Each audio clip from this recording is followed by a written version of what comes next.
noite, Shabbat Shalom, caros irmãos. Como a gente já tinha anunciado na página do Bíblico, né, não ia ser possível hoje fazer, né, o serviço ministerial na praça, né, e para que não ficasse, né, passasse batido, né, resolvemos fazer uma ministração meio que de última hora, mas de qualquer forma para não deixar mais essa semana que passou, né, que está, né, agora no Shabat, para que não passasse, né, sem nada. Bom, hoje então vou falar um pouquinho ali de umas passagens né, das viagens de Paulo, que está lá em Atos 17, né, que vai falar ali ele na Bereia, né, primeiro para fazer uma passagem assim de ver como foram os bereianos, né, que eles foram, né, pessoas que tiveram um entendimento melhor do que outros, né, durante a administração e as missões de Paulo, né. E depois a gente vai falar de uma passagem, né, em Troade, né, onde tem um caso engraçado ali.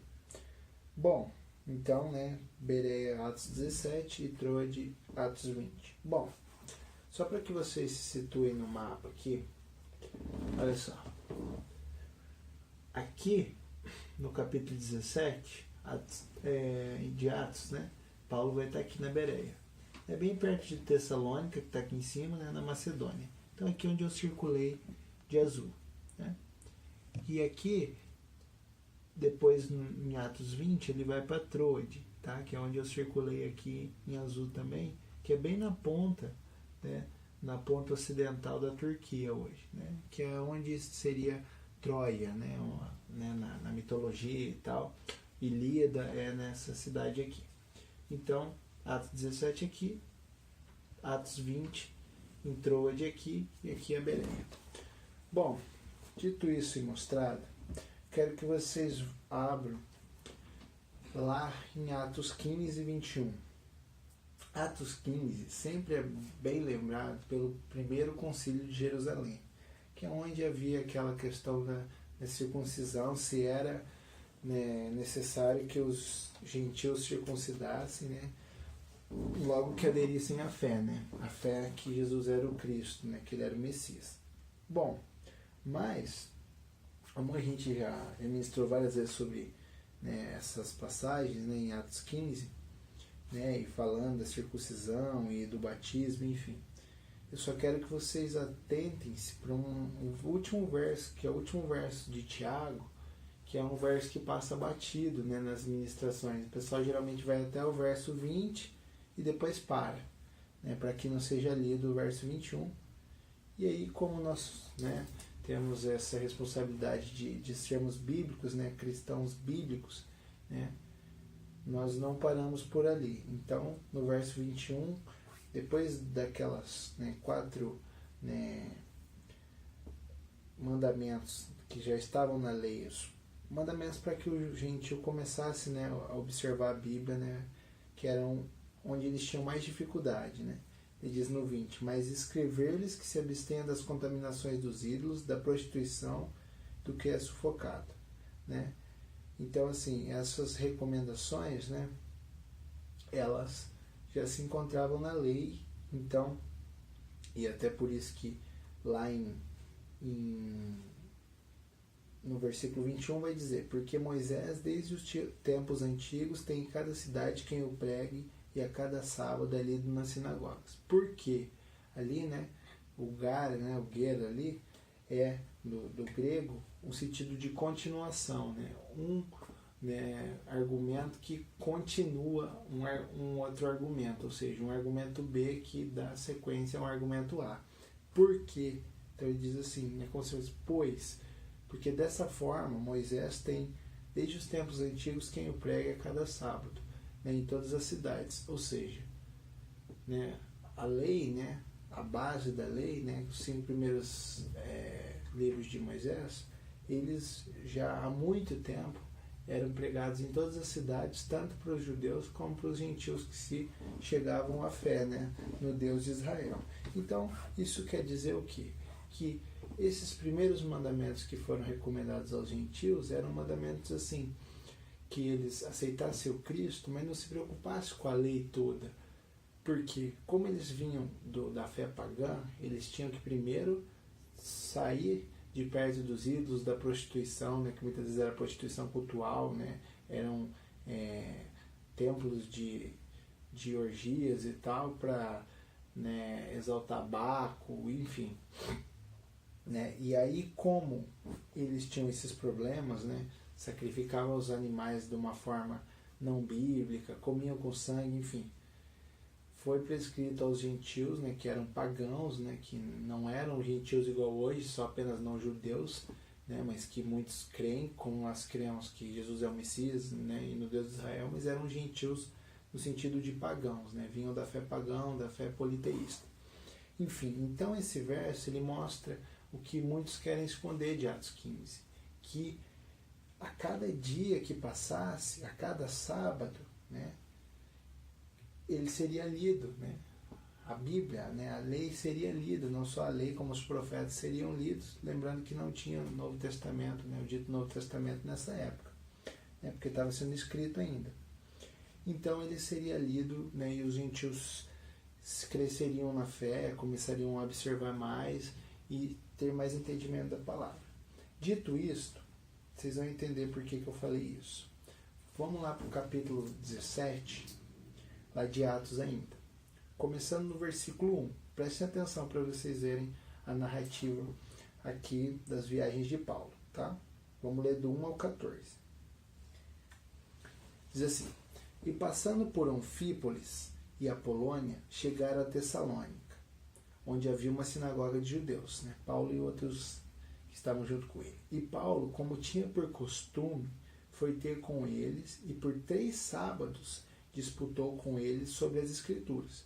Então Paulo, né, sendo um observador antigo da fé, né, um judeu que creu que Jesus era o Messias, ele observava, né, o sábado, e aí o que alguns vão falar assim, não, mas é porque era a sinagoga dos judeus, porque os judeus tinham essa prática, e os gentios tinham outra, por isso que eles adotaram uma outra coisa, e tudo certo, tudo bem, ter uma regra para o gentio, outra regra de disciplina para o judeu, porque é pela salvação, é pela fé e pela graça. Sim, é pela fé e pela graça, mas a própria palavra fé, tanto no grego quanto no hebraico bíblico, demanda o quê? Uma aliança com Deus, e que você aceita Ele e de graça Ele te recebe, sem você merecer, com certeza. Mas esse casamento que não dura um dia só, porque se fosse recebeu e morreu no mesmo dia, né, ele veria o teu coração, a tua fidelidade e o tanto que você conheceu. Mas conforme a cada Shabat, a cada dia que a gente cresce na fé, ele vai demandando mais de nós na Bíblia, para que não a gente seja salvo, mas para que a gente em Cristo se mantenha salvo. Em Cristo, segundo as Escrituras, não um Cristo inventado. E aí a gente vai entender por que é mentira que apenas os judeus estavam na sinagoga. Expondo e demonstrando, no versículo 3, que convinha que o Cristo, né, o Messias, padecesse e ressuscitasse dentre os mortos. E este Jesus que vos anuncio, dizia ele, é o Cristo, é o Messias. E alguns deles creram e ajuntaram-se com Paulo e Silas. E também uma grande multidão de gregos religiosos, e não poucas mulheres principais. Então havia gregos ali, o sentido de grego ali é de gentil, é de não judeu. Então haviam gregos que se converteram à fé, primeiro ao Deus de Israel, e aí Paulo, indo, né, lá pelo ano 50, por aí 52, 53, a esses lugares, ele estava pregando nas sinagogas, onde haviam pessoas que adoravam o Deus de Israel, mas que ainda não criam que Jesus era o Messias. Ele estava pregando o Messias ali. Né? Então, ele vai continuar dizendo assim, né? Esses gregos estavam na sinagoga no sábado, adorando a Deus, e receberam de bom grado a palavra que Jesus era o Messias. Mas os judeus desobedientes, lógico, não todos, mas os que estavam ali, movidos de inveja, tomaram consigo alguns homens perversos dentre os vadios, e ajuntando o povo, alvoroçaram a cidade, e assaltando a casa de Jason, procuravam trazê-los para junto do povo. E não os achando, trouxeram Jason e alguns irmãos à presença dos magistrados da cidade, clamando: estes que têm alvoroçado o mundo chegaram também aqui, os quais Jason recolheu, e todos estes procedem contra os decretos de César, dizendo que há outro rei, Jesus. E alvoroçaram a multidão e os principais da cidade, que ouviram estas coisas, tendo, porém, recebido satisfação de Jason e dos demais, o soltaram. E logo os irmãos enviaram de noite Paulo e Silas a Bereia. E eles, chegando lá, foram à sinagoga dos judeus, novamente. Ora, estes foram mais nobres do que os que estavam em Tessalônica, porque de bom grado receberam a palavra, examinando cada dia nas Escrituras se estas coisas eram assim. De sorte que creram muitos deles, e também mulheres gregas da classe nobre, e não poucos homens, ou seja, muitos homens. Mas logo que os judeus de Tessalônica souberam que a palavra de Deus também era anunciada por Paulo em Bereia, foram e excitaram as multidões. No mesmo instante, os irmãos mandaram Paulo que fosse até o mar, mas Silas e Timóteo ficaram ali. Então, isso aqui, para a gente fazer, né, dessa história um entendimento. O que acontece? Paulo estava em Tessalônica, junto da sinagoga dos judeus, num sábado. Ele disputou por 3 sábados, né, por 3 Shabbatot, né, o plural de sábados.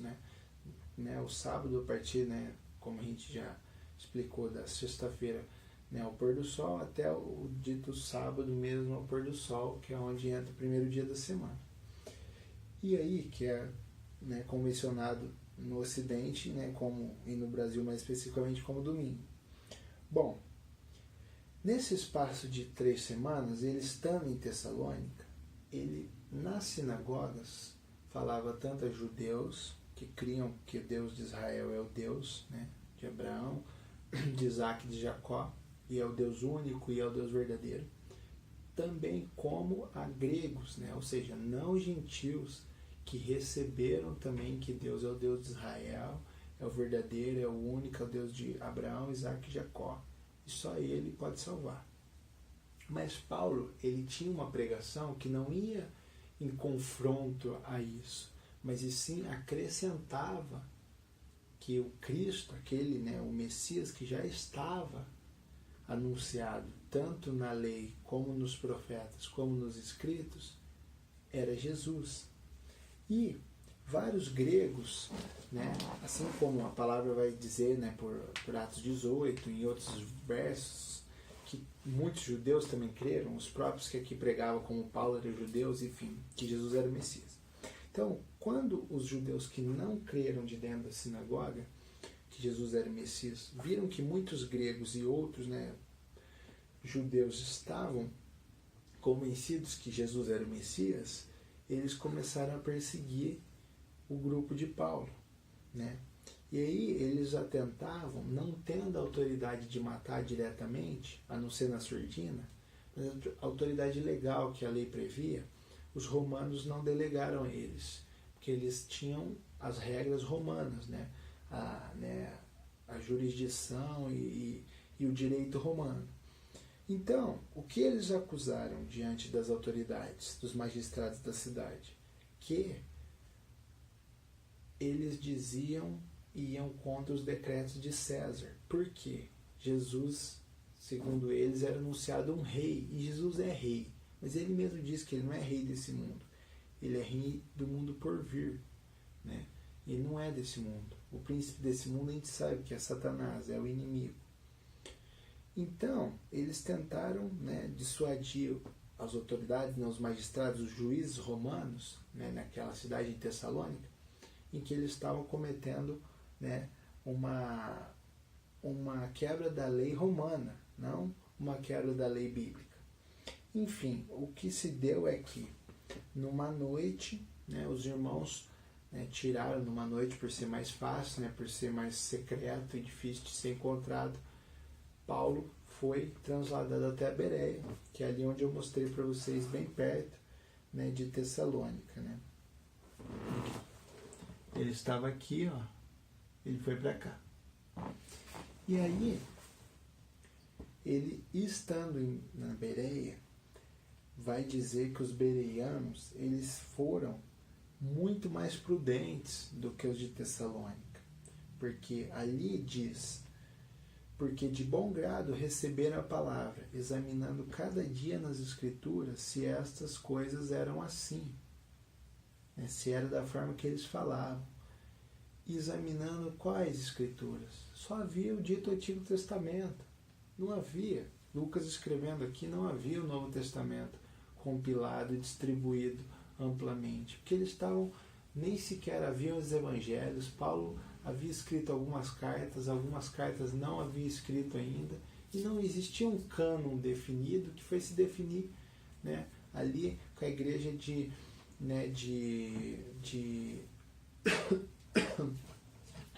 Éfeso, por ali onde João ficou, né, Esmirna, né, onde, né, o grande Policarpo, né, um herói da fé mesmo, verdadeiramente, né, ele já usava a Bíblia num cânon, né, com todas as 27 livros do dito Novo Testamento. Mas, enfim, eram só as Escrituras antigas, e eles olhando e crendo e viam Jesus durante as Escrituras, por isso eles examinaram.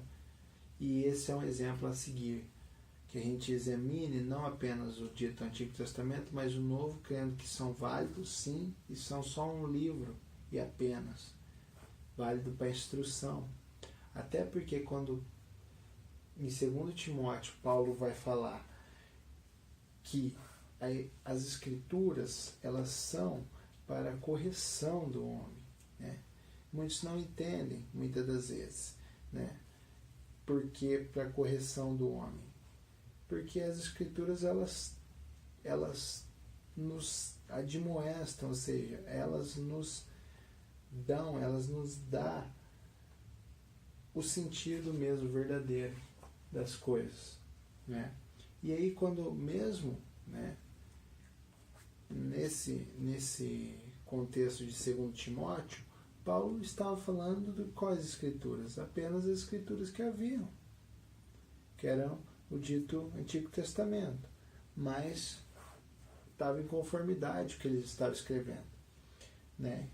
E assim por diante. Então, que nós sigamos os exemplos dos bereianos. E indo a Atos 20, ali em Troade, onde eu mostrei para vocês, que eu falei que era a ponta ocidental, né, de hoje da Turquia, né, ali onde Troia, né, mais ou menos Ilíada ali, né, o mito deve ter sido por ali, né. E aí vai dizer assim, em Atos 20, olha a diferença, né, que a gente não tenha esse exemplo até do cansaço e da fraqueza espiritual. E depois que cessou o alvoroço, Paulo chamou a seus discípulos e, abraçando-os, saiu para a Macedônia. E, havendo andado por aquelas terras, exortando-os com muitas palavras, veio à Grécia. E, passando ali 3 meses, e sendo pelos judeus postas ciladas, como tivesse de navegar para a Síria, determinou voltar pela Macedônia, né? Então ele fez que ia fazer uma coisa e fez outra. E acompanhou até a Ásia Sopáter de Bereia, e dos de Tessalônica Aristarco, e Segundo, e Gaio de Derbe, e Timóteo, e dos da Ásia Tíquico e Trófimo.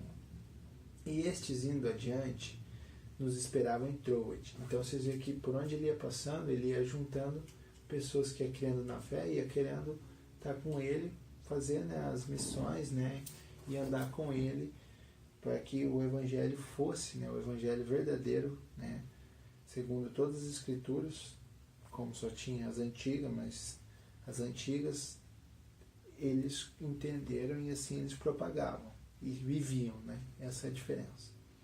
Por isso, só serão perseguidos aqueles que aceitarem Cristo e persistirem nas Escrituras, porque senão você nunca vai ser perseguido. Pode ficar tranquilo.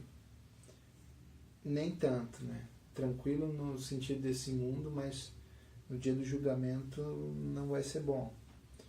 E aí, em Troade, olha só o detalhe. E depois dos dias dos pães ázimos, Lucas, um gentil escrevendo. Então, se havia os pães ázimos, havia a Páscoa, é porque eles observavam as festas. Navegamos de Filipos em 5 dias. Navegamos, daí ele já entra, né, na narrativa, né, ela passa a ficar na primeira pessoa do plural, né? Então é como se Lucas se juntou a eles por ali. E depois do dia dos pães ázimos, navegamos de Filipos, em 5 dias fomos ter com eles a Troade, onde estivemos 7 dias. Então, passando ali a Páscoa, né, a festa dos pães ázimos ali, né, que depois foi tida como uma festa só, né, passando como, né, essa festa, vocês vão ver que há um intervalo de 50 dias, porque lá no versículo 16 ele vai falar que eles queriam estar né, do primeiro versículo até o 16, eles queriam estar em Jerusalém para comemorar o Pentecostes, que é a festa de Atos 2. E no primeiro dia da semana, ajuntando-se os discípulos para partir o pão, Paulo, que havia de partir no dia seguinte, falava com eles e prolongou a prática até a meia-noite. Para aqui um pouquinho. Primeira coisa. Muitos, quando vão sustentar que eles adoravam e guardavam o domingo, o primeiro dia da semana, vão falar de Atos 20, versículo 7. Porém, o engano das pessoas, muitas vezes, é não conhecer a fundo a palavra. Não é questão de conhecer a fundo no grego para ser salvo, não é isso. Mas trazendo as coisas fora de contexto, fora do sentido original e profundo do texto, espalham o que o seu próprio coração quer que seja espalhado. Esse é o problema. Atentem-se, meus irmãos, atentem-se. E lá em 2 Timóteo ele vai falar que pessoas que tinham, né, discursos errados, práticas erradas, ensinos errados que haveriam de como comichões atacar os ouvidos das pessoas que queriam seguir o seu próprio coração. É o que nós vemos hoje. Se o que está na Bíblia é comichão, é loucura. Mas não é o que está na Bíblia que Paulo falava que era comichão. Mas sim as vontades dos homens sendo realizadas a partir da deturpação da Bíblia. Era sobre isso. Mas ali, no primeiro dia da semana, percebam, se ele estendeu a prática, ou seja, se ele estendeu o discurso, a pregação até a meia-noite não começava o primeiro dia da semana, ele começava antes. E especificamente quando? No pôr do sol do 7º dia, do sábado. Então, ao pôr do sol do 7º dia, ao fim dele, entrava-se o primeiro dia da semana, o domingo. Mas, diz ali, eles estavam encerrados para partir o pão. Eles estavam celebrando o Shabat, o sábado de descanso deleitoso no Senhor.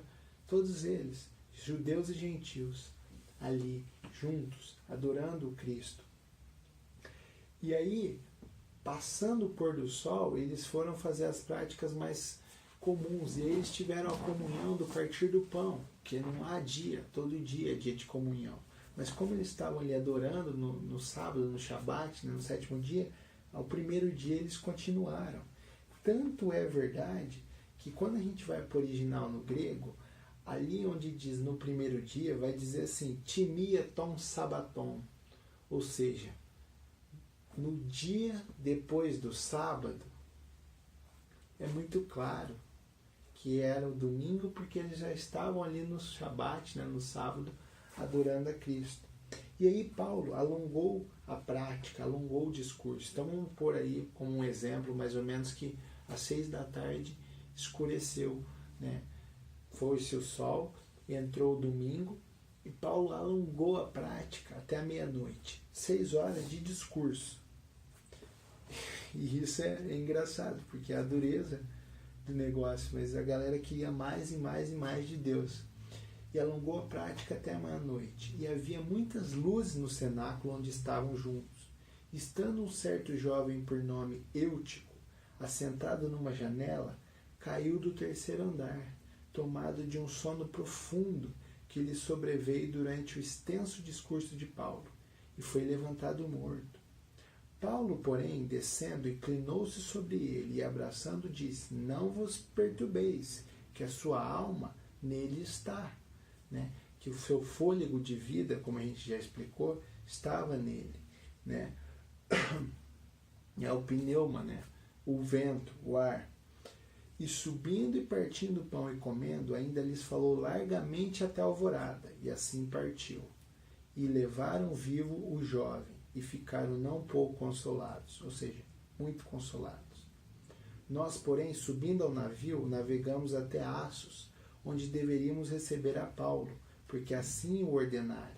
Então, em algum momento, Lucas se separou de Paulo e ainda ia o receber depois. E logo que se ajuntou conosco em Assos, o recebemos e fomos a Mitilene. E navegando dali, chegamos no dia seguinte defronte de Quios, e no outro aportamos a Samos, e ficando em Trodílio, chegamos no dia seguinte a Mileto. Porque já Paulo tinha determinado passar ao largo, né? Ou seja, passar direto, para não gastar tempo na Ásia. Apressava-se, pois, para estar, se lhe fosse possível, em Jerusalém no dia de Pentecostes, no Shavuot, né, na festa das semanas, que se dava 50 dias depois da Páscoa. Então, muitos detalhes são interessantes, mas, como eu falei, Paulo começou, vamos pôr, às 6 da tarde, alongou a prática até a meia-noite, 6 horas de discurso. Nessas 6 horas de discurso, um jovem chamado Eutico, que estava na janela do terceiro andar, acabou pegando num profundo sono. Ele descuidou e caiu. Ao cair, a Bíblia diz, ele foi levantado morto. Só que no grego não dá aquele entendimento exato se ele realmente morreu e Paulo ressuscitou, ou se ele se feriu, mas, né, talvez desmaiou, mas estava vivo, né? Tinha pulso e tal. Mas provavelmente, pelo que Paulo fala, ele não morreu e Paulo ressuscitou, né? Ele foi, como caiu, foi levantado como se estivesse morto, né? Ele estava ali, mas Paulo viu que ele tinha respiração. Paulo falou: calma, meus irmãos, ele está vivo. Tá? Então esse é o sentido mais perto do que aconteceu, porque se houvesse de outra forma, como Cristo ressuscitou, no grego tinha uma palavra exata e uma conotação exata para ressuscitar, né, o eutico ali. Mas ele caiu e, né, e Paulo diz que ele tinha o fôlego de vida, enfim. E aí, voltando ao cenáculo, partindo o pão, ainda lhes falou largamente até a alvorada, ou seja, mais 6 horas, né, vamos por aí às 6 da manhã, que ficou claro. Então a pregação de Paulo durou ali praticamente 12 horas. Então vocês veem o que é a dureza da palavra e o quanto essas pessoas estavam sedentas por querer mais de Deus. Então não justifica hoje muita gente querer que as pregações, como eu já vi vários pastores falar, não, tem que ser até 15 minutos, mais que isso aí é alongar uma coisa que ninguém vai prestar atenção. Não é, porque se é o verdadeiro evangelho, é 1, é 2, é 3, é 5, é 10, é 12 horas. As pessoas, por mais cansadas que elas estejam e até caiam,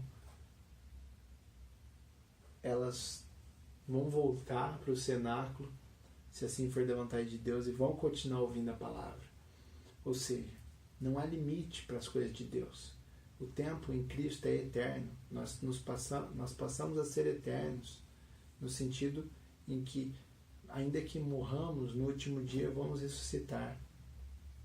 Eu quero chamar a atenção de vocês, né, para tudo isso que eu falei, para que eles se reuniam no Shabat, para que eles tinham a comunhão, eles guardavam e descansavam, eles cessavam nos seus trabalhos diários, observavam as festas, mas isso são os pormenores da fé muitas das vezes, porque eles viviam em comunhão um junto dos outros e eles tinham, não diz que é menor no sentido um pormenor que não tem valor, mas que essas pequenas observâncias e práticas não eram legalistas. Por quê? Porque eles tinham amor entre eles.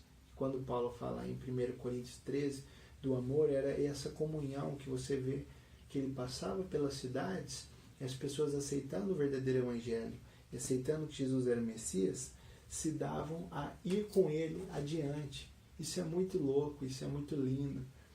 E eles passavam de cidade em cidade, de região em região, não só evangelizando com palavras, segundo a Bíblia, mas vivendo as palavras da vida, as palavras da Bíblia, o próprio verbo que é Jesus. Então, irmãos, que nós sejamos mais como os bereanos, que entenderam a palavra inteira, e muito menos como o próprio às vezes Eutico, no cansaço, ainda dorminhocos sobre a fé e sonolentos e quase caindo da janela, mas que sejamos mais como os bereanos que provaram a palavra e acharam a verdade da vida, que é Jesus.